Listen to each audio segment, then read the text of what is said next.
Welcome to Shom Machshava on the Daf. She responds to Luinish Basam Yaakov Shalom Le'Abbas Yitzchok. We're holding Metzia Daf from Dalet. The Gor'in Mud Beis speaks about the idea of taking the letter Vav, which is written in the word V'Yosef, and you put it at the end of the word Chamishisoi, so then it sounds like Chamishisov Lashon Rabim. By adding the letter Vav from one word and putting into the end of the next word, you can come in Drashah that there's many Chamishiyos. Says Rashi, this is the idea of Gor'in u'moisifim v'dorshim.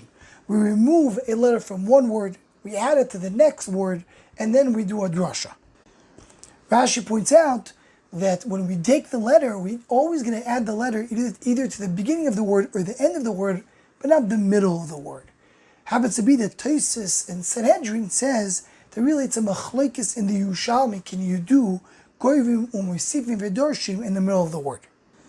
But we find here one of the drashas, the way the Torah works, that you have Gor'in u'moisifim v'dorshim.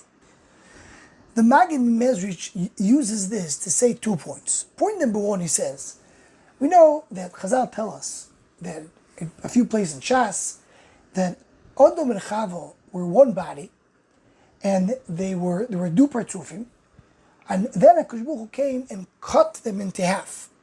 In Lashon HaMekubalim, it's called Nesira. The Nesira means the cutting into half of the woman from the man's body and creating the woman. So says the Maggid Mezrich, because we know Istakel B'Raiso Boralo, everything in the world is Romos in the Torah. Where do we find in the Torah this idea of cutting two things and creating something new? Says the Maggid Mezrich, this is coming from this concept of the Gemara. Gor'in u'moisifim v'dorshim.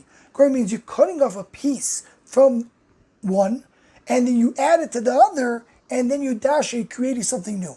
That's exactly Adam and Chava. You have your Adam and Chava, you cut off a piece from Adam and Rishon, create Chava, and then you create from there a full body, which is the Isha.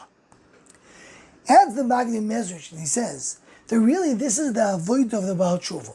And he says it well from Pashut. The Pashut is like this: a Baal Tshuva needs to do Gor'in, removing the bad deeds, u'moisifim, adding good deeds, the Darshim, also Darshim that the good deeds should be the correct deeds, not only enough to do good, but to do it for the right reason, for the right kavanah.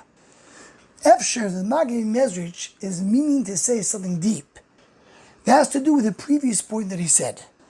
The same way by Adam Rishon, when Adam Rishon is cutting off a piece of his body, it's basically mashling the Adam, because we know the Isha is the Ashlam of the Adam, and by doing the Gor'in v'moisifim v'dorshim, you're creating your bigger shleimus.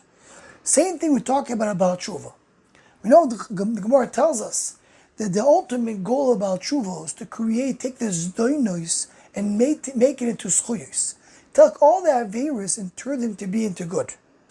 And as many of the Sfarim explain, when about Tshuva, through his bad deeds, gets close to HaKadosh Baruch Hu, he's using the bad deeds as a stepping stone to use that to become a better person. So after that's the Gor'in v'moisifim v'dorshim. You have your Gor'in, you take the bad deed, you remove it, and you add it to the good deed. That means you're taking the actual bad deed, turning it to good. It's the zdoinos becoming into schuyos. And that happens through Dorshin, through a person coming in Dashin, getting closer to HaKadosh Baruch Hu. So nothing goes to waste, but you're taking for what seems to be not in the right place, you can transform it to be in the right place through the correct drasha. This is the oimek of Gor'in u'moisifim v'dorshim according to the Maggid Mezrich. Anyone who wants to join the Shom Machshava email list or wants to go, please email shomachshava@gmail.com.